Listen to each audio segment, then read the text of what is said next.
So probably halfway through, actually end of my first year at college, I decided I want to go to UB for business administration, kind of get an MBA, go through that route. So I started kind of making plans to transfer. I had to stay there for another semester at Damon to kind of get the right credits and stuff. To be able to transfer? Yeah, so midway through sophomore year, I transferred to UB.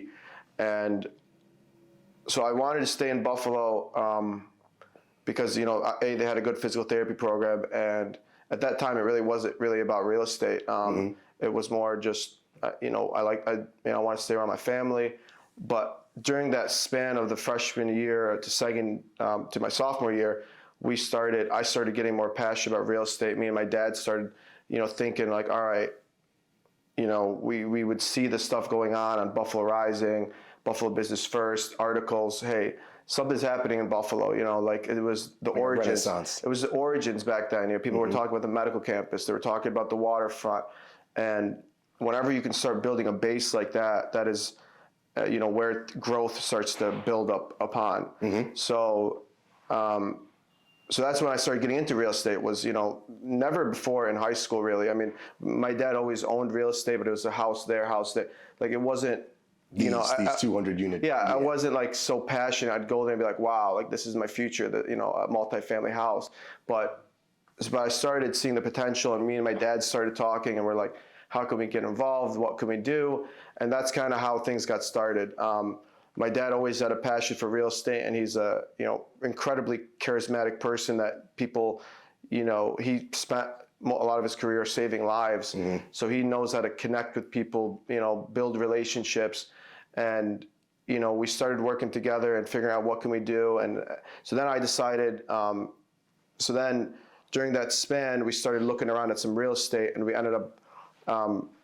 Buying a hotel in Grand Island, a massive hotel, 250 rooms, old Holiday Inn. We went on auction, and my dad was able to pull in his best friend from childhood, who's now a general manager at a hotel in Dubai. Wow. So he called him up. He's like, hey, I got a hotel in Grand Island.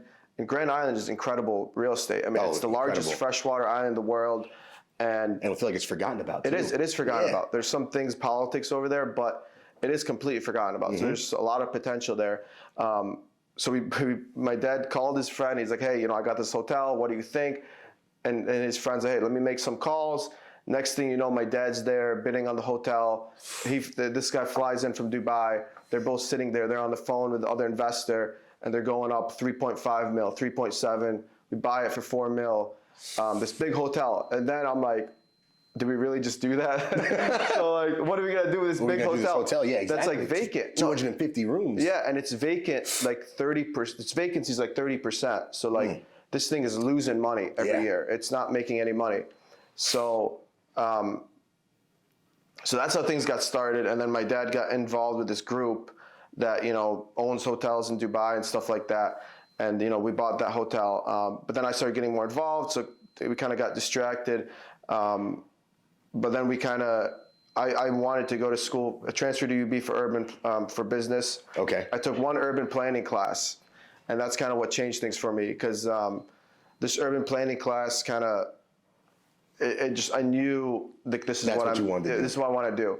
And it was using, urban planning is really cool because it's a newer kind of industry that, you analyze things at a bigger scale, and you analyze data. Like, all right, who lives in this neighborhood? What's the land use? Like, what are the businesses? What is the age of all the residents?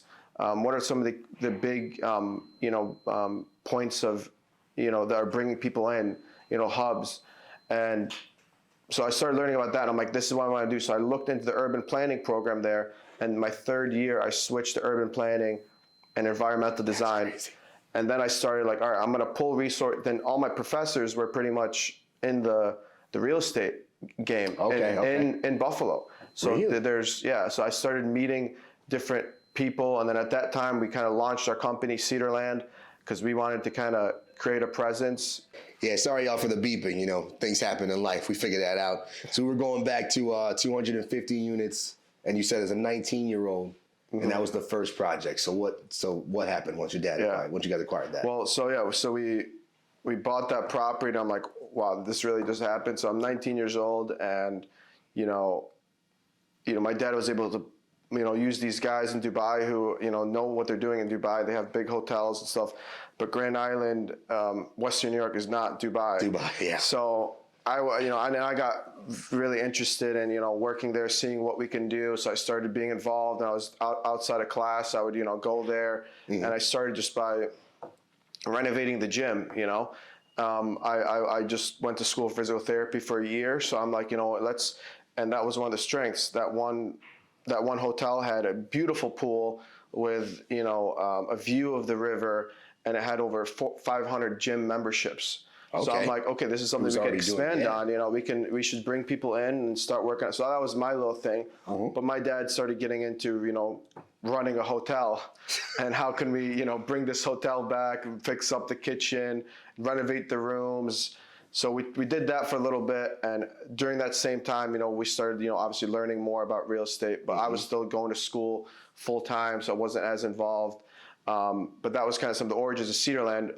But what happened with the Grand Island Hotel is that after a year, we sold because we did not agree with the other partners. So we basically got our money out and moved on. Only after a year? Yeah. Wow. Because it wasn't going to work. Okay. The cost to renovate all the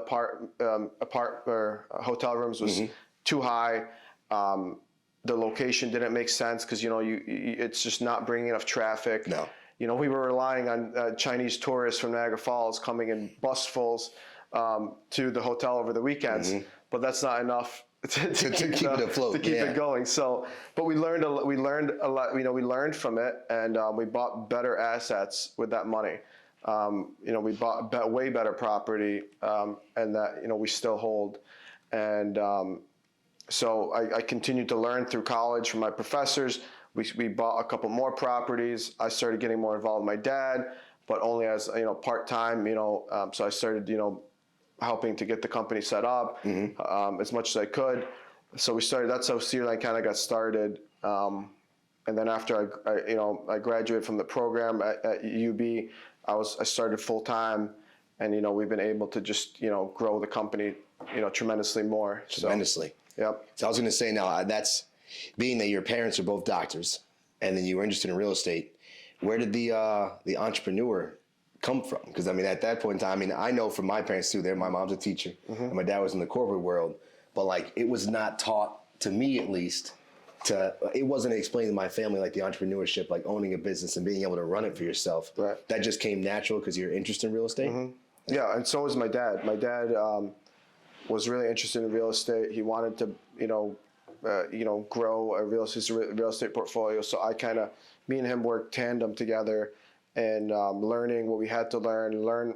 And that was the key to, one of our key successes is just, surrounding yourself with the right people, not people that are trying to steal from you, rip you off. Luckily, we try to surround ourselves with good people that know what they're doing, and that gives you the best chance of being successful.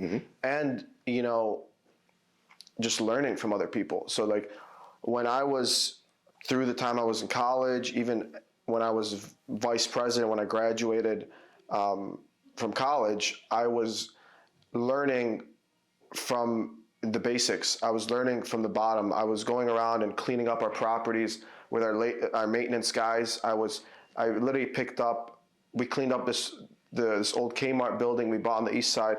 We cleaned up, over 40 full garbage bags, the big black ones of bottles and trash and needles. This property had to be cleaned up for 10 years. Everyone's just dumping stuff. So I went there. It took us probably 2 days. Me and one of our maintenance guys, and I cleaned that whole property up. Wow. So when we got started, it was a hustle. It was we didn't have all this going on. So when I was doing that, I was saving us money. I would have to pay a company $10,000 to go do that job. I did it in a day and a half with another guy. So that's how we got started. It was just a hustle. Do whatever you can. Prove that I'm not just here to sit around and take money from my dad or from his whatever. We want to build something together. So that's kind of the mentality that kind of got into me at a young age. Like I would be going around painting apartments with one of our maintenance guys.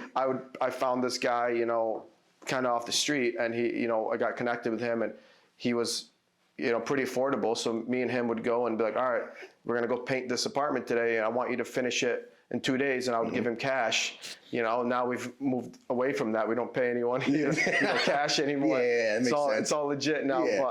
But that's, you know, that's literally how I learned, you know, from the bottom. I learned how much construction costs, and then slowly, you know, we kept building up on that.